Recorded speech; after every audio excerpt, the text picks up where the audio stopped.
Thank you very much. It's very kind of you. Yeah, he was a fine man. You knew Avery? No, of course, not personally, of course. But reputation, Nobel Prize, and all of that. It's a great loss. Perhaps you can fill me in on some of the details of the manner of his passing. Oh, they said a heart attack. You sure I can get you a drink? No, thanks. I never. They? The doctors up at Terrell Institute. That's where he was working. I don't know that. Nobody does. It's very secret. Hush, hush, hush. Well, government work, I think. What sort of government work? I just told you. Secret. Well, I'm the soul of discretion. Yes, that was my husband. He didn't tell me a thing. Nothing? Ring. Ring. Like in a telephone. That's what they were working on. Well, what exactly is Ring? All we can be certain of is that if Avery was working on it, it was a colossal bore. I mean, they're all bored. They're boring with their secret passwords and their secret clearances. And do you know they wouldn't even let me see Avery? Not that I really wanted to. He wasn't all that attractive alive. Well, you did ask to see him, though. Certainly. Seemed the right thing to do. Yeah. And they refused. They said it would only upset me.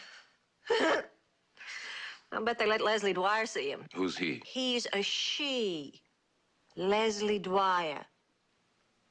They worked together. Played together, too.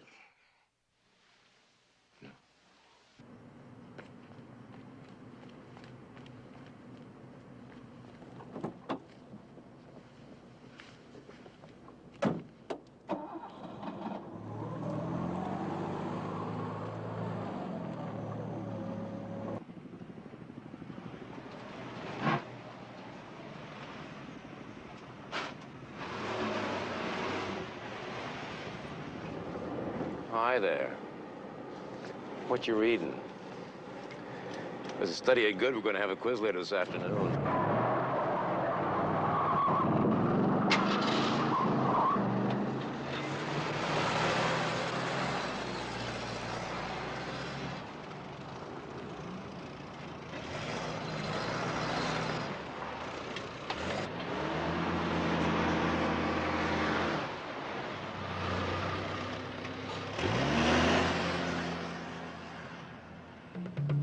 Thinking I might get other information from the other woman, I headed toward Winnetka to see Dr. Leslie Dwyer. All units, vicinity of Dumont and Winnetka Boulevard.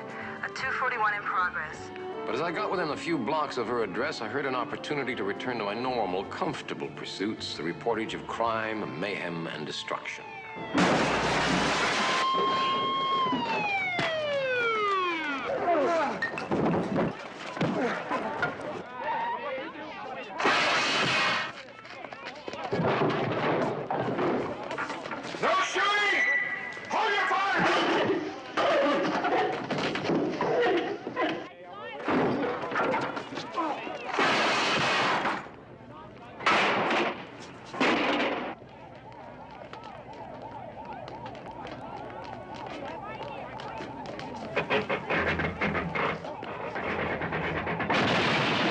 Don't shoot!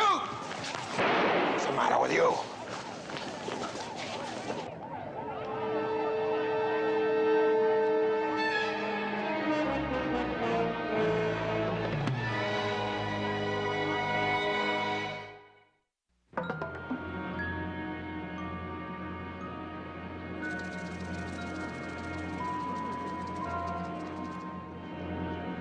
Why the cream puff treatment, huh?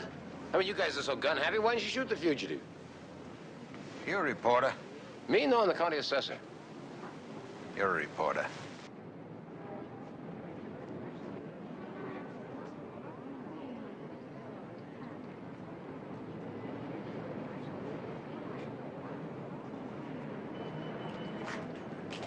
Well, could you tell me what happened, Mr.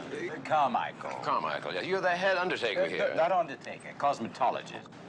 I was overseeing some work by one of our trainee cosmeticians. We heard this dreadful crash, and we found this fella trying to break into our cosmetic storeroom. What would he want in there?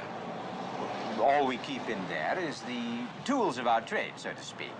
Facial, putty, color base, things like that. Oh. As we ran in, he was trying to put all of those things into an aluminum suitcase. Aluminium.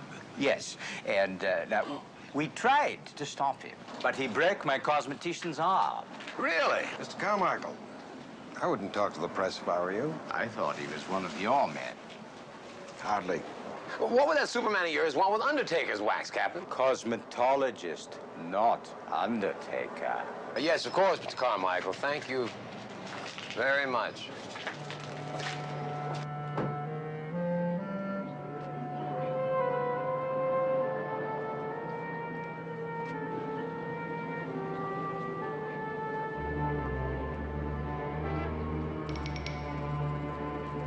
Good afternoon, sir. Of this place.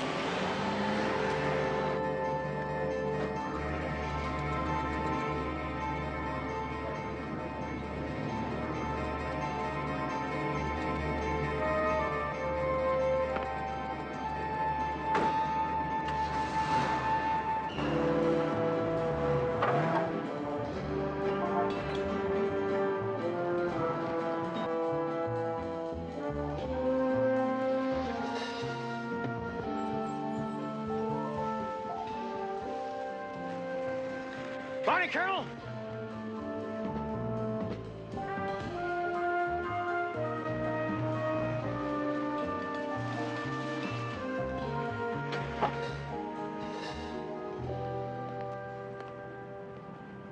Can I help you, sir? Yeah, I'm with him. With who, sir? With Colonel. Colonel who, sir? Colonel Back... Sir, I want you to back your car out of here and drive away. All right, I'm with INS, and I'm doing a follow-up obituary on Dr. Avery Walker. Why didn't you say that first? Well, I saw you in the gate. I thought it was a restricted area. It is a restricted area.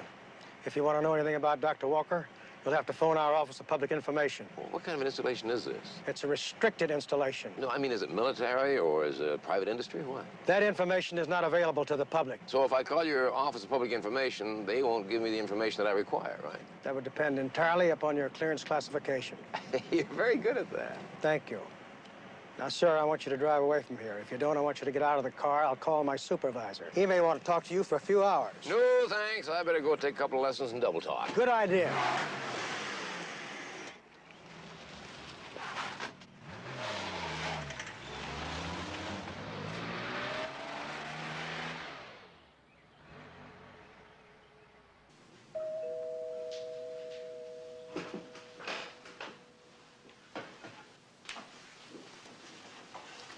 Who is it? Telephone man. Ring. Okay, is there a joke in here somewhere? Well, I doubt it, because you didn't laugh when I said ring. That's because I don't know what you're talking about, and I don't know who you are. Goodbye. Hello, my name's Carl Kolchak, INS. Dr. Dwyer, someone mentioned a project to me called Ring, and there's something very, very weird going on.